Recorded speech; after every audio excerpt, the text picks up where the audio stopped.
नमस्कार साथियों, स्वागत है आपका अपने YouTube चैनल पे। आज से हम लोग एक 100 डेज प्रोग्राम शुरू कर रहे हैं। 100 डेज का प्रोग्राम शुरू होगा और किसके लिए होगा तो ये शुरू होगा बीपीएससी के लिए। बीपीएससी के लिए 100 दिन का ये प्रोग्राम हमारा है और इसमें हम जीएस के सभी खंडों का रिवीजन करेंगे, जीएस के सभी खंडों को डिटेल में समझेंगे। आज हम पॉलिटी शुरू कर रहे हैं और पॉलिटी में जो हमारा आज का टॉपिक है, आज का टॉपिक जो है वह है भारत का संवैधानिक विकास।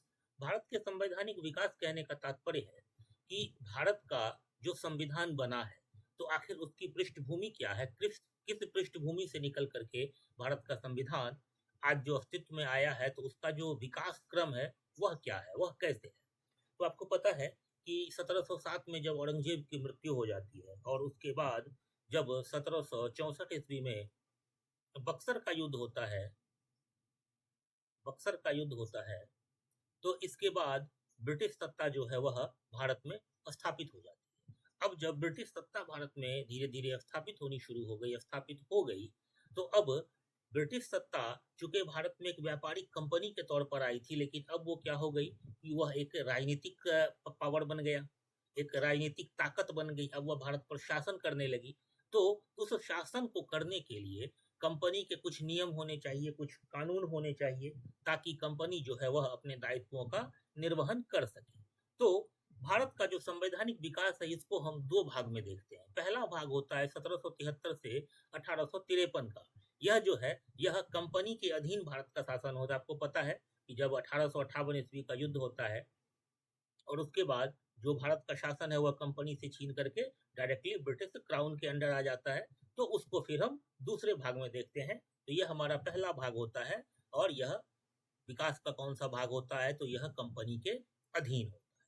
तो इसमें सबसे पहला जो हमारा एक्ट है वह है रेगुलेटिंग एक्ट 1773।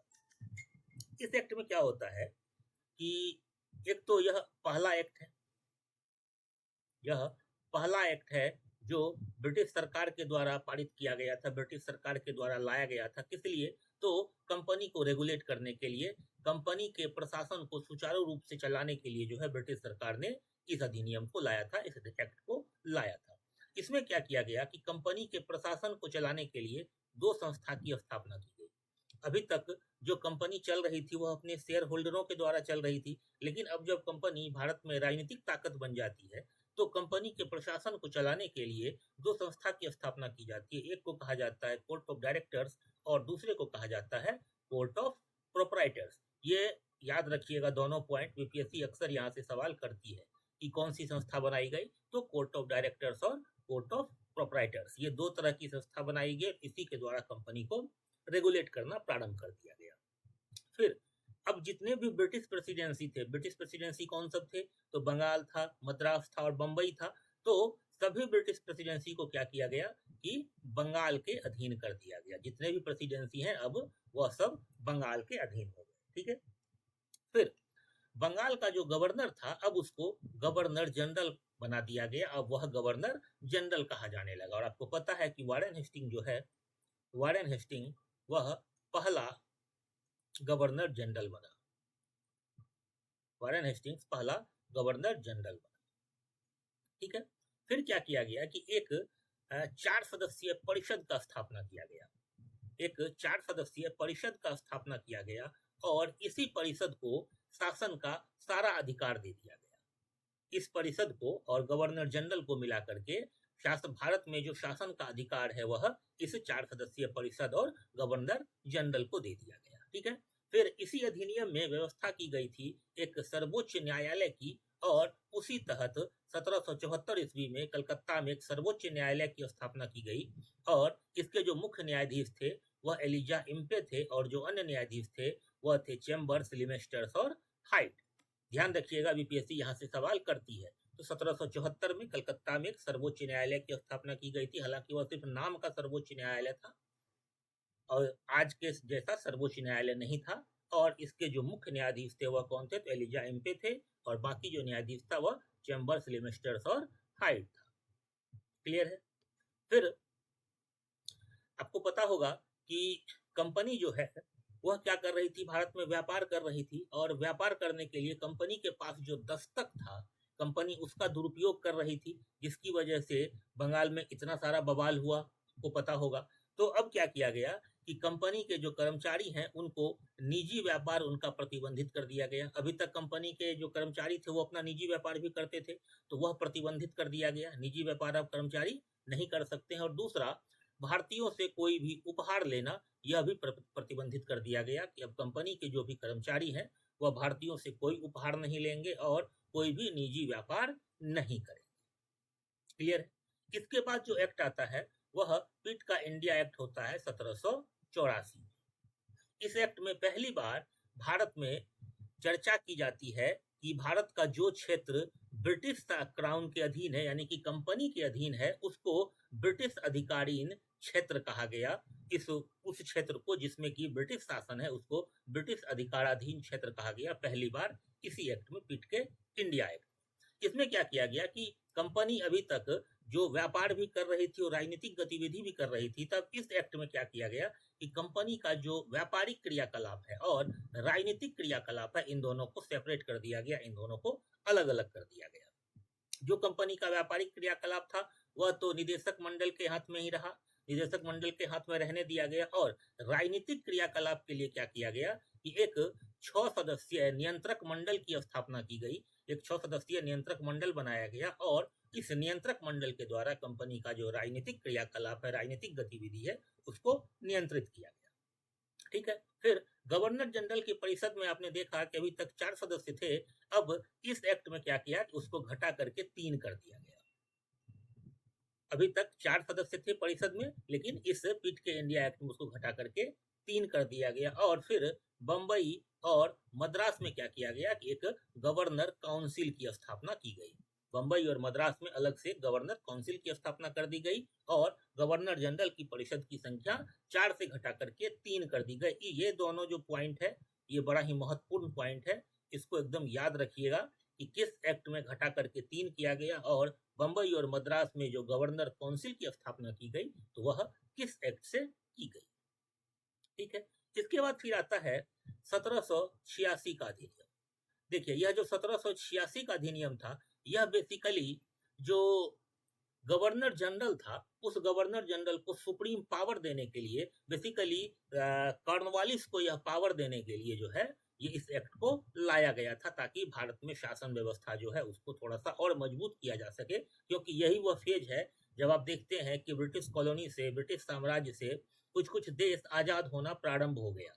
तो उस परिस्थिति में भारत में भी वह आजादी की प्रक्रिया न प्रारंभ हो जाए, इसके लिए कॉर्नवालिस को लाया गया और उसको सुप्रीम पावर दिया गया। तो यह जो 1786 का अधिनियम है यह बेसिकली इसी के लिए आया था। इसमें क्या कहा गया कि अगर विशेष परिस्थिति हो तो गवर्नर जनरल जो है वह क्या करेगा कि अपने परिषद के निर्णय को निरस्त कर देगा और अपना निर्णय जो है वह लागू कर सकेगा। अभी तक क्या था कि गवर्नर जनरल का जो परिषद है उसके हिसाब से निर्णय लिया जाता था, लेकिन अब यहाँ कह दिया गया कि अगर विशेष परिस्थिति हुई तो गवर्नर जनरल जो है वह अपने परिषद के निर्णय को निरस्त कर देगा और अपना निर्णय लागू कर लेगा। ठीक है। फिर गवर्नर जनरल को ही प्रधान सेनापति का पावर दे दिया गया, प्रधान सेनापति की शक्तियां दे दी गई। और जो कॉर्नवालिस है वही पहला व्यक्ति बना जिसको कि दोनों शक्तियां प्राप्त हो गई। दोनों शक्तियां कौन कौन सी? तो एक तो जब चाहे अपने गवर्नर अपने परिषद के निर्णय को निरस्त कर सकता है, अपना निर्णय लागू कर सकता है। और दूसरा जो प्रधान सेनापति का पावर है वह किसको दे दिया गया?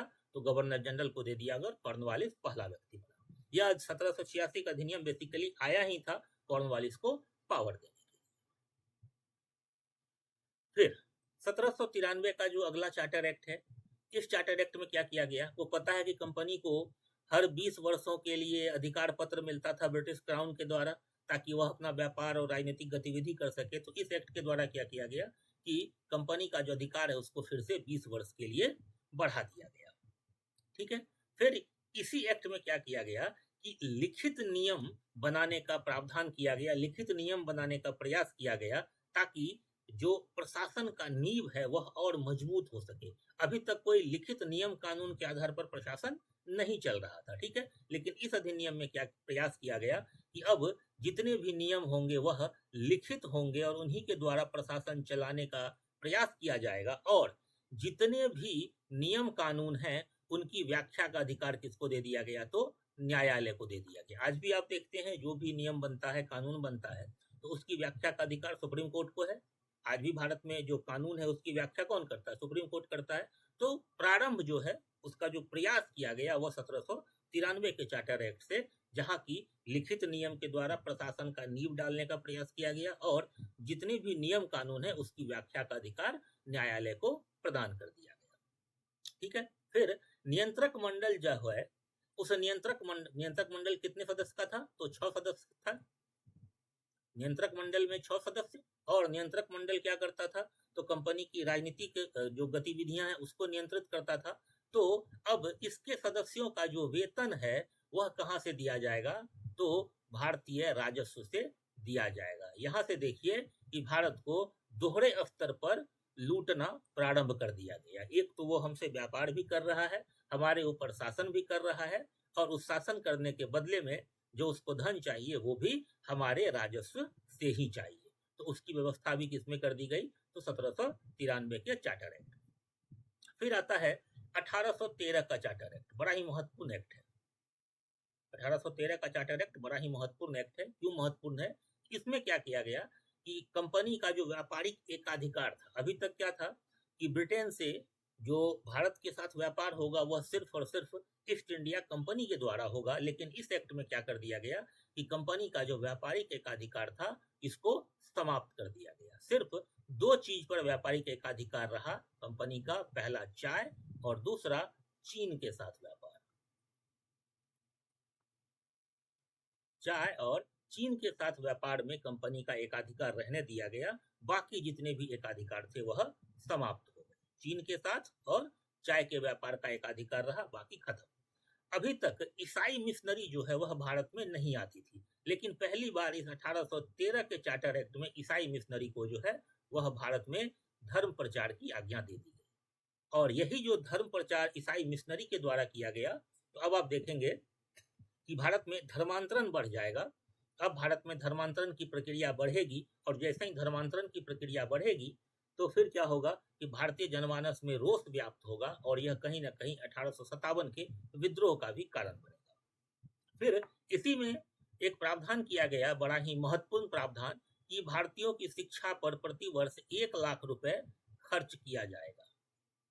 इस 1813 के चार्टर एक्ट में यह प्रावधान किया गया कि भारतीयों के शिक्षा पर प्रति वर्ष 1 लाख रुपए खर्च किया जाएगा। हालांकि यह सिर्फ प्रावधान तक ही सिमट कर रह गया, कभी भी भारत में ये पैसा खर्च नहीं हुआ।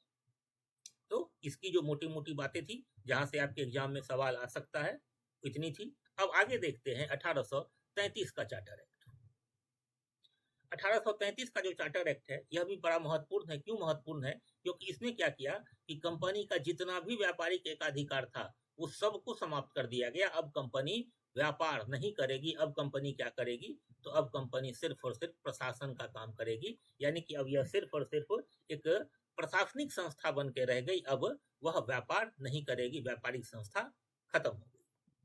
फिर इसी एक्ट में बंगाल का जो गवर्नर जनरल था उसको संपूर्ण भारत का गवर्नर जनरल कहा जाने लगा।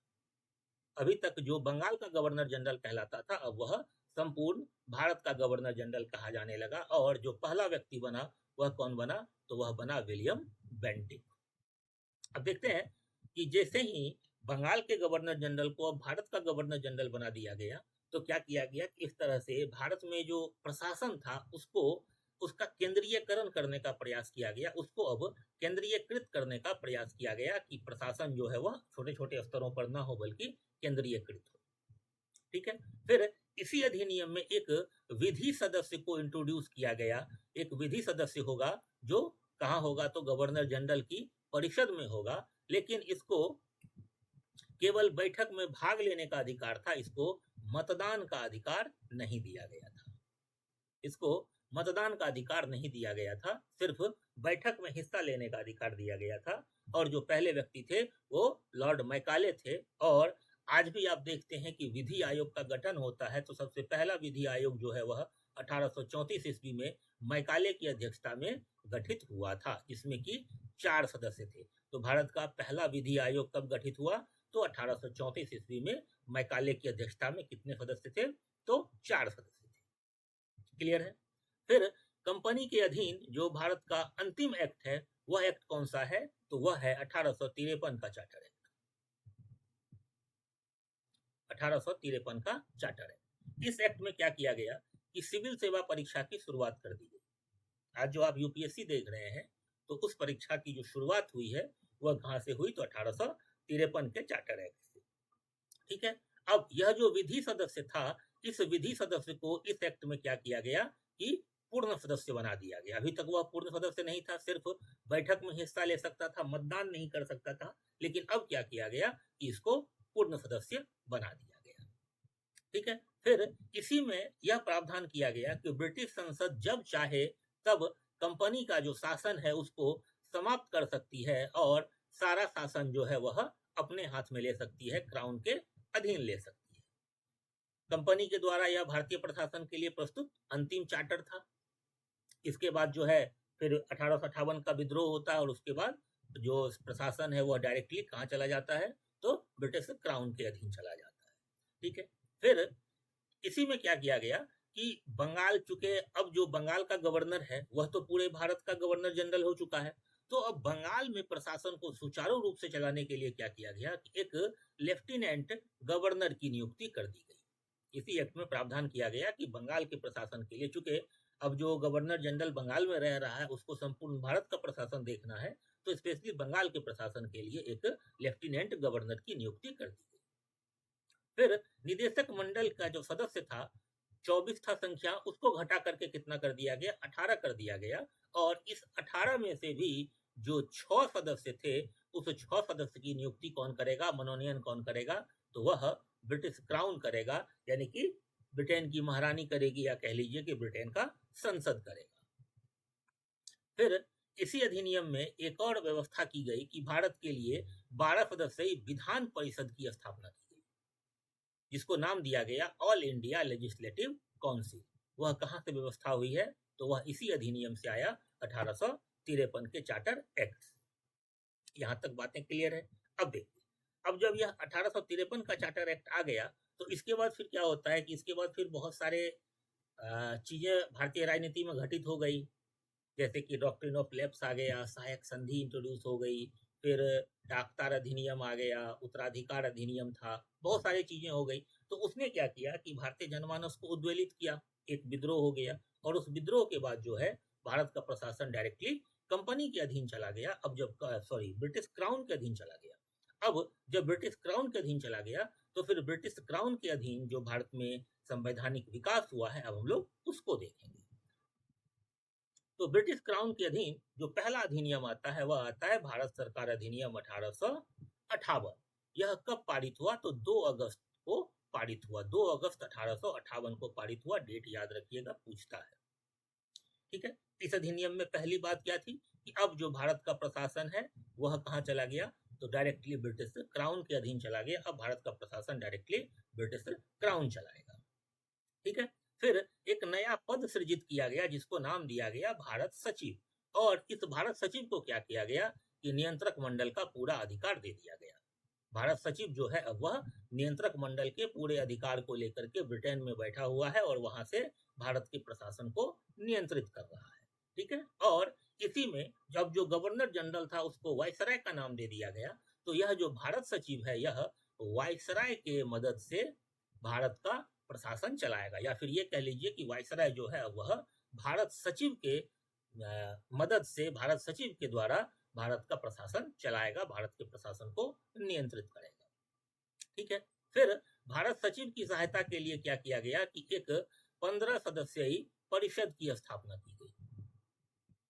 भारत सचिव कहां पर, तो लंदन में। तो उसकी सहायता के लिए एक 15 सदस्यीय परिषद की स्थापना की गई, जिसमें से क्या हुआ कि 8 सदस्य जो है, उन 8 सदस्यों का जो मनोनयन होगा या नियुक्ति होगी वह किसके द्वारा होगी, तो ब्रिटिश क्राउन के द्वारा होगी। और जो 7 सदस्य हैं उसका चयन किसके द्वारा, तो कंपनी के डायरेक्टर्स के द्वारा किया जाएगा। यानी कि सरकार ने क्या किया कि अब बहुमत अपने हाथ में रख लिया, क्योंकि 8 सदस्य ब्रिटिश क्राउन के हैं, तो फिर 8 सदस्य एक तरफ बोलेंगे तो इन 7 सदस्यों का कोई महत्व नहीं रह जाएगा। तो पूरी तरह से इस पर शिकंजा जो है वह सरकार ने कस लिया।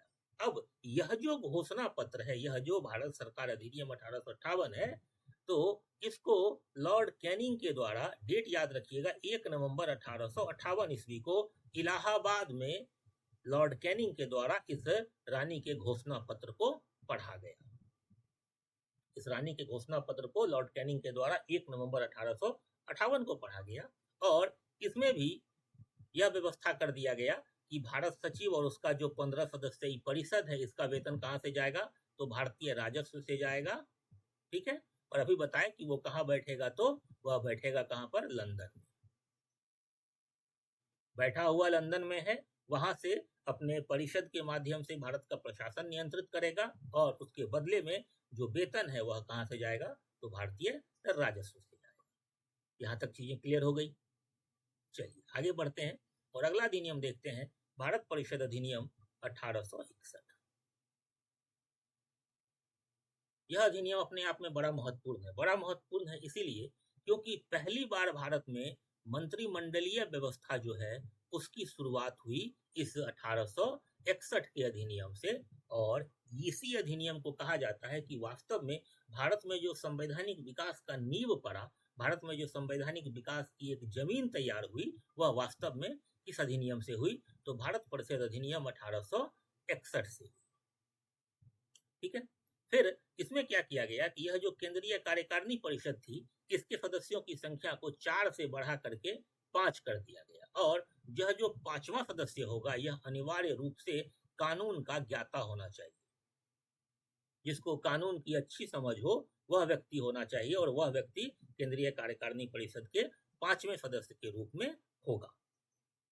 फिर यह जो भारत परिषद है, भारत परिषद को क्या किया गया कि एक विधायी संस्था बना दिया गया। विधायी संस्था कहने का मतलब होता है कि वैसी संस्था जो विधायन का काम करती है, यानी कि जो कानून बनाने का काम करती है। जैसे आज हमारा संसद क्या है, विधायी संस्था है, क्योंकि विधायन का जितना भी काम होता है वह संसद करती है। उसी तरह से भारत परिषद को इस अधिनियम में विधायी संस्था बना दिया गया और उसे कानून बनाने का अधिकार दे दिया गया।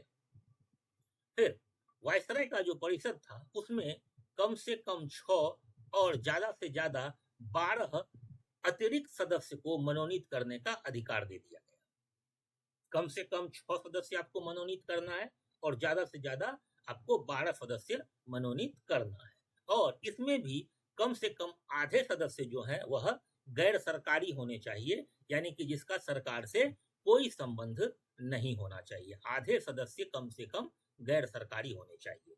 और इनका जो कार्यकाल होता था वह कार्यकाल कितने वर्ष का था, तो 2 वर्ष का था।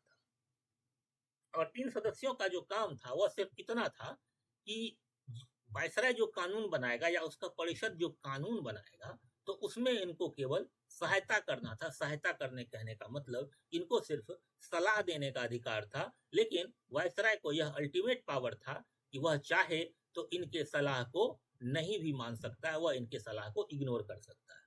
तो बेसिकली ये जो अतिरिक्त सदस्यों को मनोनीत करने का अधिकार दिया गया था तो वह सिर्फ इतना ही था उनका काम कि वो कानून बनाने में सहायता कर सकते हैं, अपना सलाह दे सकते हैं, लेकिन वायसराय के पास यह अधिकार था कि वह सलाह को माने ना माने। फिर विशेष परिस्थिति में वायसराय को अध्यादेश जारी करने का अधिकार दे दिया गया। आज भी देखते हैं कि अगर हमारा हाउस यानी कि संसद जो है वह बैठक में नहीं होता है, अगर संसद का अवकाश चल रहा है तो और उस समय कोई कानून चाहिए होता है तो राष्ट्रपति क्या करते हैं, अध्यादेश जारी करते हैं। तो ठीक वही चीज उस समय किया गया कि वायसराय को विशेष परिस्थिति में अध्यादेश जारी करने का अधिकार दे दिया गया। ठीक है, फिर वायसराय को नियम और आदेश जारी करने का भी अधिकार दे दिया गया। अब चूंकि अध्यादेश जारी कर रहा है तो नियम और आदेश जो है वह भी जारी करेगा। और इसी के आधार पर कैनिंग ने क्या किया, भारत में पहली बार पोर्टफोलियो सिस्टम इंट्रोड्यूस किया। पोर्टफोलियो सिस्टम कहने का मतलब होता है विभागीय प्रणाली। विभागीय प्रणाली जैसे आज आप देखते हैं कि कोई रेल मंत्री है, कोई शिक्षा मंत्री है, कोई गृह मंत्री है, कोई उद्योग मंत्री है, कोई वाणिज्य मंत्री है, कोई उड्डयन मंत्री है। तो यह क्या है, अलग अलग विभाग का अलग अलग व्यक्ति को जिम्मेदारी दे दिया गया। अलग अलग विभाग की जिम्मेदारी अलग अलग व्यक्तियों पर डाल दी गई। तो इसी को कहते हैं पोर्टफोलियो सिस्टम। तो इसको सबसे पहले इसी अध्यादेश में, इसी अधिनियम में प्रयास किया गया इंट्रोड्यूस करने का और उसी के आधार पर कैनिंग ने जो है पोर्टफोलियो सिस्टम शुरू किया। और इस प्रकार भारत में क्या हो गया, तो मंत्रिमंडलीय व्यवस्था प्रारंभ हो गई, मंत्रिमंडलीय व्यवस्था का नींव पड़ गया, जो कि आज तक चला आ रहा है। ठीक है, फिर क्या किया गया कि मद्रास और बंबई प्रेसिडेंसी को कानून बनाने का ताकत दे दिया गया। अभी तक क्या था कि जैसे ही मद्रास और बंबई यानी कि जितने भी ब्रिटिश प्रेसिडेंसी थे सबको बंगाल के अधीन कर दिया गया, तो उनको कानून बनाने का अधिकार उनका समाप्त हो गया। लेकिन इस अधिनियम में क्या किया गया कि फिर से उनको कानून बनाने की शक्ति दे दी गई और फिर से शक्ति का जो है विकेंद्रीकरण उसका शुरुआत हो गया। अभी तक शक्ति का केंद्रीकरण था, क्योंकि जितने भी प्रेसिडेंसी थे वो बंगाल के अधीन थे और कानून वहीं से बनता था। लेकिन अब वापस से क्या किया गया कि मद्रास और बंबई को कानून बनाने की शक्ति दे करके या जो शक्ति का विकेंद्रीकरण है उसका प्रारंभ कर दिया गया। फिर इसमें कहा गया कि विशेष परिस्थिति अगर हो, यानी कि कुछ अगर इस तरह का आवश्यक स्थिति उत्पन्न हो जाए या आपातकाल की स्थिति उत्पन्न हो जाए, तो वायसराय जो है वह अपने परिषद के बहुमत का उपेक्षा कर सकता है, यानी कि वह अपने परिषद के नियम को, अपने परिषद के निर्णय को मानने के लिए उत्तरदायी नहीं था, वह उसको इग्नोर कर सकता था। फिर वायसराय के परिषद में इसी अधिनियम में पहली बार भारतीयों को गैर सरकारी सदस्यों के रूप में नामित किया गया, और उसमें कौन कौन से थे, तो उसमें थे बनारस के राजा, पटियाला के राजा और सर दिनकर राव। ये तीन नाम बिल्कुल याद रखिएगा। पहला बनारस का राजा, दूसरा पटियाला का राजा और तीसरा सर दिनकर राव।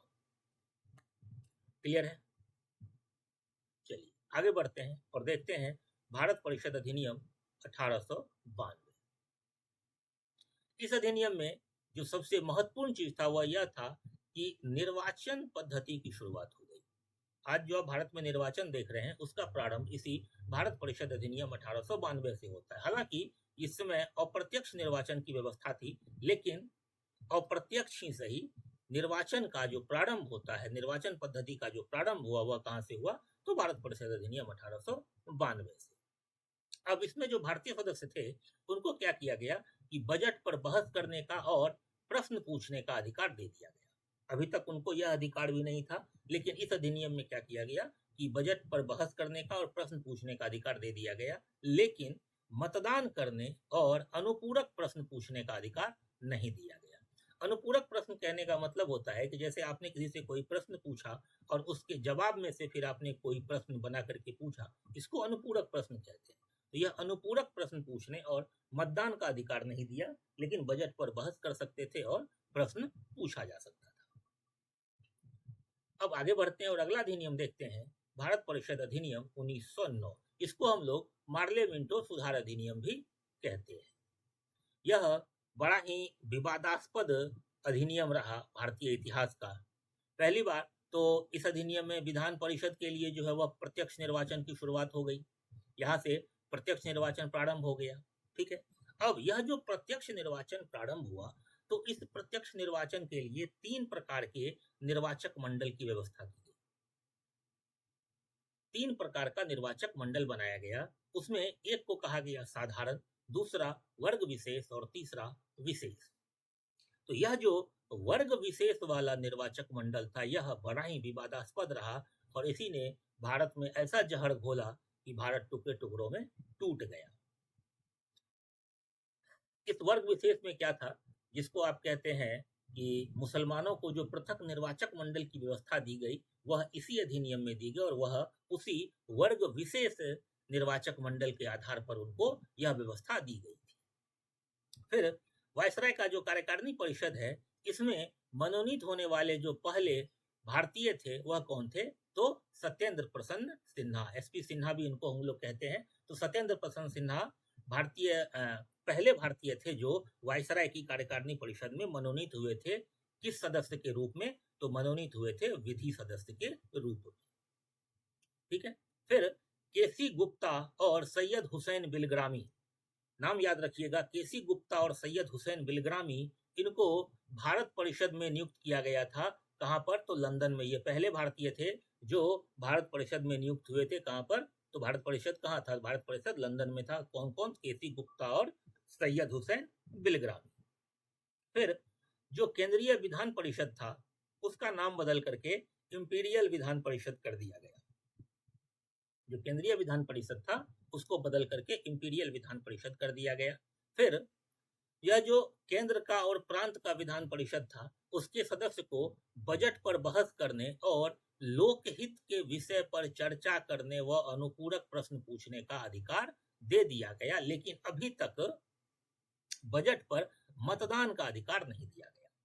यानी कि जितने भी सदस्य थे उनको अब किसी लोकहित का अगर कोई विषय होगा तो उस पर चर्चा कर सकते हैं, अनुपूरक प्रश्न पूछ सकते हैं, ये अधिकार दे दिया गया, लेकिन बजट पर अभी तक मतदान का अधिकार नहीं दिया। यानी कि कुल मिलाकर के बजट पर बहस कर सकते हैं, प्रश्न कर सकते हैं, अनुपूरक प्रश्न कर सकते हैं, लोकहित का कोई विषय हो उस पर चर्चा भी कर सकते हैं, लेकिन मतदान नहीं कर सकते। तो यह क्या था? यह था भारत परिषद अधिनियम 1909। अगला जो हमारे पास अधिनियम है वह है भारत शासन अधिनियम 1919। इसको हम लोग मॉन्टेग्यू चेम्सफोर्ड सुधार के नाम से भी जानते हैं या फिर मॉन्टेग्यू चेम्सफोर्ड अधिनियम के नाम से भी जानते हैं। यहाँ पर क्या किया गया कि केंद्र में द्विसदनीय व्यवस्था प्रारंभ कर दी गई।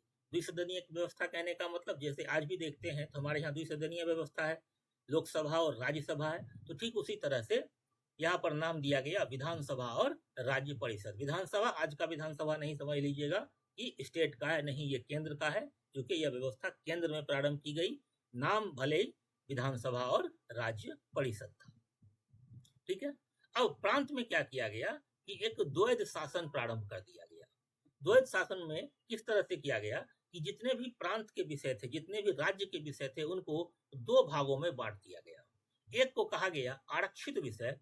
आरक्षित विषय में क्या सब था? तो राजस्व था, न्याय था, वित्त था, पुलिस था, पेंशन था, समाचार पत्र था, कारखाना था।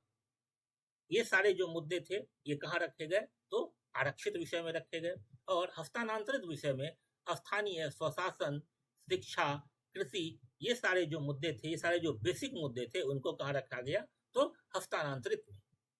अब देखिए, जितने भी अच्छे अच्छे चीज थे, जैसे राजस्व हो गया, न्याय हो गया, वित्त हो गया, पुलिस, पेंशन, समाचार पत्र, कारखाना इत्यादि, ये सब जो है जब तक इन पर नियंत्रण नहीं रहेगा सरकार का, तब तक शासन चलाना मुश्किल हो जाएगा। तो इसलिए इन सब विषयों को आरक्षित विषय में रख करके इसका जो शासन है वह गवर्नर जो है वह अपने परिषद की सहायता से करता था। गवर्नर कहने का मतलब वायसराय।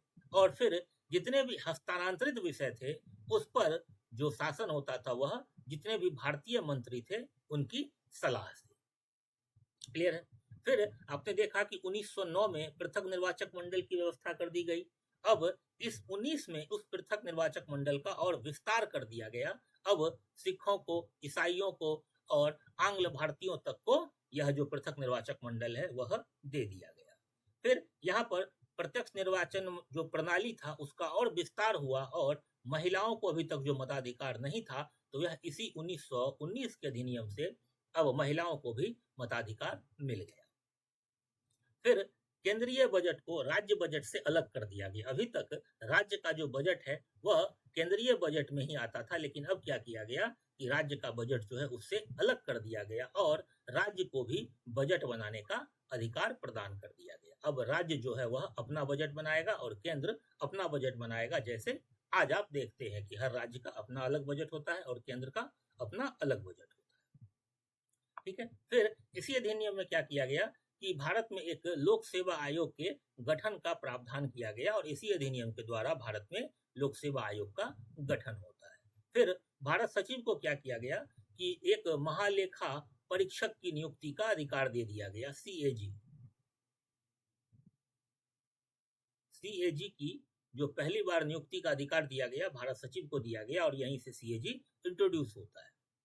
और इसी के बाद इसी अधिनियम में व्यवस्था दी गई थी कि 1919 के अधिनियम के 10 साल के बाद एक जांच आयोग बनाया जाएगा और उस आयोग का काम होगा कि इस प्रावधान के द्वारा कितने सुधार हुए हैं उसका रिपोर्ट देना। हालांकि स्थिति थोड़ी सी इंग्लैंड में चेंज हो गई और आप देखते हैं कि 1929 में जिस कमीशन को बनना चाहिए था वह कमीशन उससे पहले फॉर्म हो जाती है, जिसको हम लोग साइमन कमीशन के नाम से जानते हैं, जिसका भारत में बहुत ज्यादा विरोध होता है। वह इंग्लैंड की परिस्थिति थोड़ी सी बदलने की वजह से यह बदलाव जो है वह किए गए। अब जो हमारा अंतिम अधिनियम है वह क्या है? तो वह है भारत शासन अधिनियम 1935। यह बड़ा ही महत्वपूर्ण अधिनियम है। महत्वपूर्ण अधिनियम इसलिए है कि आज भी जो हमारा संविधान है, भारत का जो संविधान है, उसका जो सबसे प्रमुख स्रोत है वह कौन है, तो वह 1935 का भारत शासन अधिनियम है।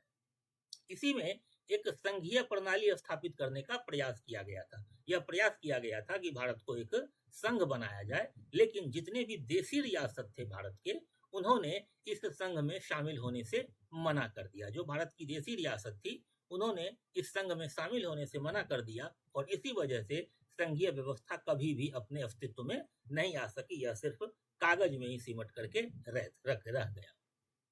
फिर जो प्रांत में द्वैध शासन था, आरक्षित और हस्तांतरित विषय के संदर्भ में, तो उसको समाप्त कर दिया गया और केंद्र में द्वैध शासन को लागू कर दिया गया। इसी अधिनियम में क्या किया गया कि पहली बार केंद्र और राज्य के मध्य 3 सूचियां बनाई गई, जिससे कि शक्तियों का विभाजन किया गया। जैसे आज भी आप देखते हैं कि शक्ति का विभाजन भारतीय संविधान में है, तो उसका प्रारंभ इसी अधिनियम से होता है, 1935 के अधिनियम से। तो यहाँ पर भी 3 सूची बनाई गई। एक संघ सूची, इसमें 59 विषय थे, फिर राज्य सूची, इसमें 54 विषय थे, और फिर समवर्ती सूची, जिसमें कि 36 विषय थे। इसको याद रखिएगा, यहाँ से सवाल हो सकता है, सवाल किया जाता है।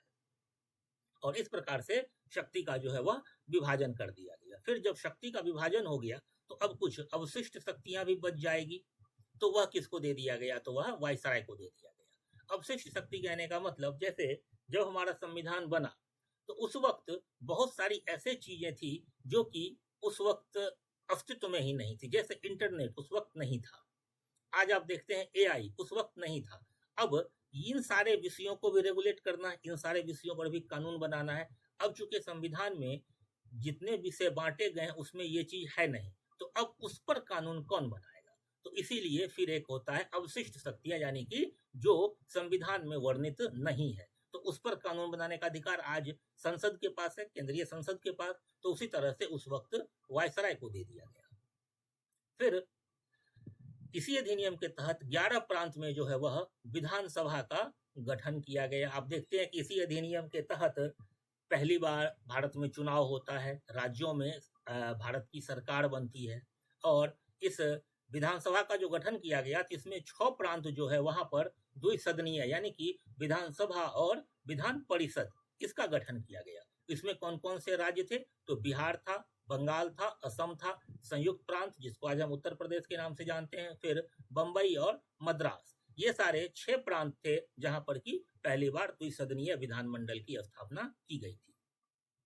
इसी अधिनियम के तहत एक संघीय न्यायालय, यानी कि जिसको आज हम सर्वोच्च न्यायालय के नाम से जानते हैं, और दूसरा रिजर्व बैंक, इसकी स्थापना का प्रावधान किया गया था। और इसी प्रावधान के आधार पर एक संघीय न्यायालय और रिजर्व बैंक की स्थापना की गई थी। फिर भारत सचिव का जो पद था, परिषद था, तो इस परिषद को समाप्त कर दिया गया। आपको पता है कि 1858 में भारत सचिव का एक परिषद बनाया गया था, 15 सदस्य, उसको इस अधिनियम के द्वारा समाप्त कर दिया गया, उसको खत्म कर दिया गया। इसी अधिनियम में जो प्रावधान किया गया था, उसी के आधार पर बर्मा को 1937 में भारत से अलग कर दिया गया, और उड़ीसा और सिंध 2 नए प्रांत बनाए गए। आपको पता होगा कि 36 में उड़ीसा को बिहार से अलग कर दिया गया था, तो उड़ीसा और सिंध 2 नए प्रांत बनाए गए, और 37 में बर्मा को भारत से अलग कर दिया गया, और बर्मा एक नया देश बन गया। फिर अब जो मताधिकार है, अभी तक सेलेक्टिव लोगों के पास था, तो उस मताधिकार का और विस्तार किया गया और आम लोगों तक पहुंचा गया। तो ये थी कुछ मोटी मोटी बातें, जो महत्वपूर्ण बातें थी 1935 के अधिनियम की। अब इस अधिनियम पर 2 महत्वपूर्ण कोटेशन है। एक तो पंडित नेहरू का है, उन्होंने कहा था कि यह अनेक ब्रेकों वाली बिना इंजन की गाड़ी है, यानी कि यह ऐसी गाड़ी है जिसमें कोई इंजन तो नहीं है, लेकिन ब्रेक बहुत सारे हैं। और फिर जिन्ना ने इसको कहा था कि यह पूर्णतः सड़ा हुआ और मूल रूप से बुरा अधिनियम है। तो इस प्रकार हम भारत के संवैधानिक विकास को आज देख लिए कि भारत का जो संवैधानिक विकास हुआ है वह किन स्तरों पर हुआ है, किस प्रकार से हुआ है। अब हम लोग अगले क्लास से फिर फर्दर अपने संविधान को डिस्कस करेंगे, और 100 दिन का जो हमारा प्रोग्राम है, उस 100 दिन में हम लोग पूरे जीएस को कवर करेंगे और अच्छे से बीपीएससी का एग्जाम देने जाएंगे। धन्यवाद।